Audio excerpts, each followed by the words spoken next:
आज अगर मैं आपसे पूछूं कि दुनिया की सबसे बड़ी कंपनी की असली ताकत क्या है, तो आप क्या कहोगे? टेक्नोलॉजी, आर्टिफिशियल इंटेलिजेंस या फिर पैसा? ज़्यादातर लोग शायद यही जवाब देंगे, लेकिन सच ये है कि इन तीनों चीज़ों को चलाने वाली एक चीज़ है एंड वो है डेटा। गूगल हो, अमेजोन हो, नेटफ्लिक्स हो, इंस्टाग्राम हो, इन सभी कंपनीज के डिसीजन के पीछे डेटा का बहुत बड़ा रोल होता है। और इसी वजह से आज की डेट में एक लाइन बहुत फेमस हो रही है, data is the new oil. लेकिन सवाल यह है कि आखिर डेटा एनालिटिक्स होता क्या है, कंपनीज डेटा एनालिस्ट को इतनी इंपॉर्टेंस क्यों दे रही है और एआई के इस जमाने में इसकी डिमांड लगातार क्यों बढ़ रही है। आज की वीडियो में हम इन्हीं सवालों के जवाब जानेंगे और वीडियो के एंड तक आपको बिल्कुल क्लियर हो जाएगा कि डेटा एनालिटिक्स क्या होता है, डेटा एनालिस्ट और डेटा साइंटिस्ट करते क्या है और आखिरकार इनको इतनी वैल्यू, इतनी इंपॉर्टेंस आज की डेट में क्यों मिल रही है। So hello guys, welcome to this channel and very first video on this channel. मैं हूं संदीप। इस चैनल पर हम डेटा एनालिटिक्स को बिल्कुल बिगिनर और प्रैक्टिकल तरीके से सीखेंगे। स्टेप बाय स्टेप कॉन्सेप्ट समझेंगे, टूल सीखेंगे और रियल वर्ल्ड प्रोजेक्ट पर काम करेंगे। एक बार आज के अपने पूरे दिन के बारे में सोचिए। आप सुबह उठे, आपने मोबाइल अनलॉक किया, यूपीआई से पेमेंट की, यूट्यूब देखा, इंस्टाग्राम स्क्रॉल किया, गूगल मैप यूज़ किया, ऑनलाइन शॉपिंग की। इन सभी एक्टिविटीज़ में एक चीज़ कॉमन थी, डेटा। इन सभी एक्टिविटीज़ को करते हुए आपने डेटा जनरेट किया। आज की डिजिटल वर्ल्ड में हम जो भी ऑनलाइन एक्टिविटी करते हैं उसका एक रिकॉर्ड कहीं ना कहीं स्टोर होता है और जब करोड़ों लोग रोज ऐसे करते हैं तो कंपनीज के पास डेटा का बहुत बड़ा कलेक्शन हो जाता है। लेकिन सिर्फ डेटा को कलेक्ट कर लेना काफ़ी नहीं है, क्योंकि डेटा अपने आप में कोई वैल्यू क्रिएट नहीं करता। वैल्यू तब क्रिएट होती है जब उस डेटा को समझा जाए, एनालाइज किया जाए और उससे कुछ वैल्यूएबल इंफॉर्मेशंस पाई जाए। और यहीं पे काम आता है डेटा एनालिटिक्स। सरल भाषा में समझे तो डेटा एनालिटिक्स का मतलब होता है रॉ डेटा को एक यूजफुल इंफॉर्मेशन में कन्वर्ट करना, यानी डेटा के अंदर छुपे पैटर्न, ट्रेंड्स और इंसाइट्स को ढूंढना और उससे एक यूजफुल इंफॉर्मेशन निकालना, जिससे कि मैनेजमेंट के लोग एक बेहतर डिसीजन ले पाए। इसे एक एग्जांपल के साथ समझते हैं। मान लीजिए आपकी एक बैग कंपनी है। हर महीने आपकी वेबसाइट पर 50,000 लोग आते हैं, लेकिन परचेज सिर्फ 1,000 लोग कर रहे हैं। अब आपके सामने एक बड़ी प्रॉब्लम है, बाकी 49,000 लोगों ने आखिर बैग्स क्यों नहीं खरीदे? क्या प्रोडक्ट महंगा था? क्या वेबसाइट स्लो थी? क्या कस्टमर को प्रोडक्ट पसंद नहीं आया? क्या एडवर्टाइजमेंट गलत ऑडियंस तक गई? अगर आपको इन सवालों के जवाब नहीं पता तो आप अपने बिजनेस में ग्रो नहीं कर पाएंगे, आप अपने बिजनेस को इम्प्रूव नहीं कर पाएंगे। लेकिन अगर आपको इन सवालों के जवाब मिल जाए तो आप अपनी सेल बढ़ा सकते हैं, मार्केटिंग इम्प्रूव कर सकते हैं और उसके साथ साथ आप प्रॉफिट भी बढ़ा सकते हैं या प्रॉफिट भी कर सकते हैं। ठीक है, इन सवालों का जवाब डेटा के अंदर छुपा होता है और उन्हीं जवाबों को ढूंढने के प्रोसेस को कहते हैं डेटा एनालिटिक्स। यानी कि डेटा एनालिटिक्स सिर्फ चैट्स और रिपोर्ट्स बनाना नहीं, बल्कि डेटा की मदद से बिजनेस की प्रॉब्लम सॉल्व करना है। अब यहाँ एक बहुत बड़ी कॉमन कंफ्यूजन है, डेटा एनालिस्ट और डेटा साइंटिस्ट में क्या फर्क होता है। चलिए उसी बैग कंपनी के एग्जांपल के साथ समझते हैं। मान लीजिए एक कंपनी जानना चाहती है कि सबसे ज्यादा कौन सा बैग बिक रहा है, कौन सी सिटी में सबसे ज्यादा ऑर्डर आ रहे हैं और कौन सा एडवर्टाइजमेंट सबसे ज्यादा सेल्स ला रहा है, कौन से प्रोडक्ट की कैटेगरी सबसे ज्यादा प्रॉफिट ला रही है। इन सवालों के जवाब ढूंढने का काम होता है डेटा एनालिस्ट का। डेटा एनालिस्ट डेटा को एनालाइज करता है और इंसाइट बताता है क्यों और क्या हुआ।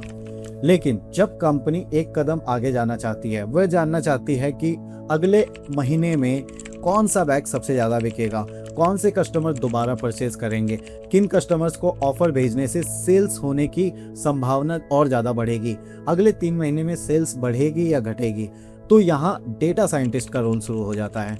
डेटा साइंटिस्ट मशीन लर्निंग और प्रेडिक्टिव मॉडल्स को यूज़ करके फ्यूचर प्रेडिक्ट करते हैं। सरल शब्दों में कहे तो डेटा एनालिस्ट पास्ट और प्रेजेंट में काम करता है, जबकि डेटा साइंटिस्ट फ्यूचर को प्रेडिक्ट करता है। एक आसान लाइन याद रखिए, data analyst is equal to analysis of business insight and data scientist is equal to predictions and machine learning. और हाँ, डेटा साइंटिस्ट बनने के लिए पहले डेटा एनालिस्ट बनना कोई जरूरी नहीं है, लेकिन इंडस्ट्री के बहुत सारे डेटा साइंटिस्ट ऐसे हैं जिन्होंने अपने करियर की शुरुआत एज अ डेटा एनालिस्ट किया थी। क्योंकि डेटा एनालिटिक्स को डेटा, बिजनेस और प्रॉब्लम सॉल्विंग की मजबूत फाउंडेशंस मिल जाती है, तो डेटा साइंटिस्ट बनना बहुत आसान हो जाता है। अब इसे कुछ रियल लाइफ एग्जाम्पल के साथ समझते हैं। मान लीजिए आप अमेजोन या फ्लिपकार्ट से मोबाइल सर्च करते हैं, कुछ देर बाद ही मोबाइल से जुड़े कवर, चार्जर और अलग टाइप की मोबाइल की एसेसरीज आपको रिकमेंड होने लगती है। लेकिन ये क्या कोई जादू है? नहीं, ये डेटा का यूज़ है। प्लेटफॉर्म आपके बिहेवियर को एनालाइज करता है और उसी आधार पर आपको वो प्रोडक्ट रिकमेंड करता है जिसकी आपको रिक्वायरमेंट होती है। अब यूट्यूब को देख लीजिए, यूट्यूब को कैसे पता कि आपको किस टाइप की वीडियोस देखना पसंद है? अगर आपने कभी नोटिस किया हो तो यूट्यूब आपको वही वीडियोस दिखाता है जिस टाइप की आपको वीडियोस देखना पसंद है। तो अब यूट्यूब भी आपके बिहेवियर को एनालाइज करता है। आप कितनी देर वीडियो देखते हैं, कौन सी वीडियो देखते हैं, कौन से थंबनेल पे क्लिक करते हैं और कौन सा जो टाइटल है उस पर आप क्लिक करते हैं। तो ये सारी चीज़ों को यूट्यूब ध्यान में रखते हुए यूट्यूब आपको उस टाइप की ही वीडियो रिकमेंड करता है।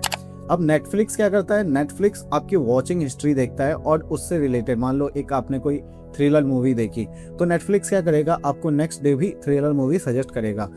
ठीक है, तो नेटफ्लिक्स भी आपका बिहेवियर एनालाइज करता है और आपकी हिस्ट्री एनालाइज करता है। स्विगी, जोमेटो सेम आपका ऑर्डरिंग पैटर्न एनालाइज करते हैं।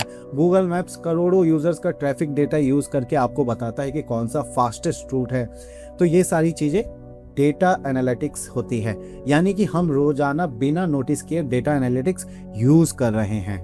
अब सवाल आता है कि हर जगह एआई की बात हो रही है, chat GPT, Gemini, Claude, Copilot जैसे टूल्स यूज हो रहे हैं, तो डेटा एनालिटिक्स की जरूरत क्यों है? जवाब बहुत सरल है, एआई बिना डेटा के कुछ भी नहीं है।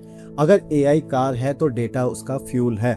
एआई को ट्रेन करने के लिए डेटा चाहिए होता है, एआई को इम्प्रूव करने के लिए डेटा चाहिए होता है, एआई को प्रेडिक्शंस करने के लिए डेटा चाहिए होता है, एआई को रिकमेंडेशंस देने के लिए भी डेटा चाहिए होता है। अब बात करते हैं कि एक डेटा एनालिस्ट की डे टू डे रिस्पॉन्सिबिलिटी क्या होती है। कंपनी डेटा एनालिस्ट इसलिए हायर करती है क्योंकि कंपनी को डिसीजंस लेने होते हैं और अच्छे डिसीजन किसी भी गेस वर्क पे नहीं आते। आप कुछ भी गेस करके डिसीजन नहीं ले सकते। आप कोई भी डिसीजन लेते हो तो डेटा के बेस पर लेते हो। एक डेटा एनालिस्ट आमतौर पर डेटा कलेक्ट करता है, डेटा को क्लीन करता है, डेटा को ऑर्गेनाइज करता है, उसका एनालिसिस करता है, रिपोर्ट और डैशबोर्ड बनाता है एंड बिजनेस टीम्स को वो इनसाइट्स शेयर करता है, जिससे कि बिजनेस टीम उसके बिहाव पे आगे क्या डिसीजन लेना है उसको सोच सके। ठीक है, सरल शब्दों में कहें तो डेटा एनालिस्ट नंबर को बिजनेस डिसीजन में कन्वर्ट कर देता है। अब बात करते हैं शायद इस वीडियो के सबसे महत्वपूर्ण टॉपिक की। अगर आप डेटा एनालिटिक्स सीख लेते हैं तो आप डेटा एनालिस्ट बन जाएंगे, तो आखिर आप किन इंडस्ट्री में काम कर पाएंगे? अच्छी बात यह है कि डेटा एनालिटिक्स किसी एक इंडस्ट्री तक सीमित नहीं है, यह एक यूनिवर्सल स्किल्स है।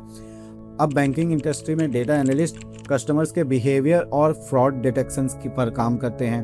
हेल्थ केयर इंडस्ट्री में पेशेंट डाटा और हॉस्पिटल के परफॉर्मेंस को एनालाइज किया जाता है। ई कॉमर्स इंडस्ट्री में सेल्स, कस्टमर, मार्केटिंग कैंपेन को एनालाइज किया जाता है। और अगर अब मैं बात करूं फाइनेंस इंडस्ट्री की, तो वहाँ पे रिस्क एनालिसिस, बिजनेस रिपोर्टिंग, इन सब के लिए डेटा एनालिटिक्स की ज़रूरत पड़ती है। टेलीकॉम इंडस्ट्री में कस्टमर यूजेस पैटर्न को एनालाइज किया जाता है। एजुकेशन इंडस्ट्री में स्टूडेंट का परफॉर्मेंस डेटा एनालाइज किया जाता है। मैन्युफैक्चरिंग इंडस्ट्री में प्रोडक्शन डेटा और ऑपरेशन एफिशिएंसी को ट्रैक किया जाता है। यानी इंडस्ट्री चाहे कोई भी हो, जहां डेटा है वहां एनालिसिस की ज़रूरत होती है।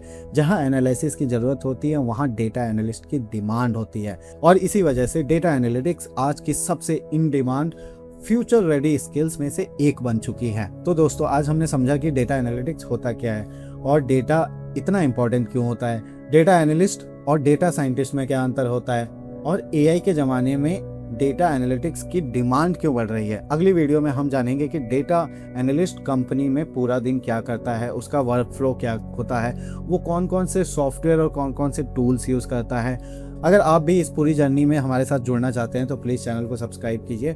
और बहुत जल्दी कोर्स स्टार्ट हो जाएगा, बस 2 से 3 दिन इंट्रो वीडियो चलेगी। अभी हम नेक्स्ट वीडियो में डेटा एनालिस्ट की day to day life discuss करेंगे। उसके नेक्स्ट एपिसोड में हम सिलेबस डिस्कस करेंगे। Then we will start course from zero to hero. ठीक है, तो हम स्टार्ट करेंगे एकदम बेसिक से। अगर आपको एक्सेल बेसिक नहीं आता, हम वो बेसिक से करेंगे। अगर आपको पाइथन नहीं आता, आपने आज से पहले कभी कोडिंग नहीं की, हम वो भी बेसिक से करेंगे। पावर बीआई अगर आपने आज तक खोल के नहीं देखा वो भी हम बेसिक से करेंगे, और अगर आपने एसक्यूएल आज तक नहीं किया है तो वो भी हम बेसिक से करेंगे। तो please stay tuned and subscribe कर लो यार इस कोर्स में जुड़ने के लिए, क्योंकि कोई पैसा वैसा लगने वाला नहीं है और नई स्किल सीखने मिलेगी। Thank you so much.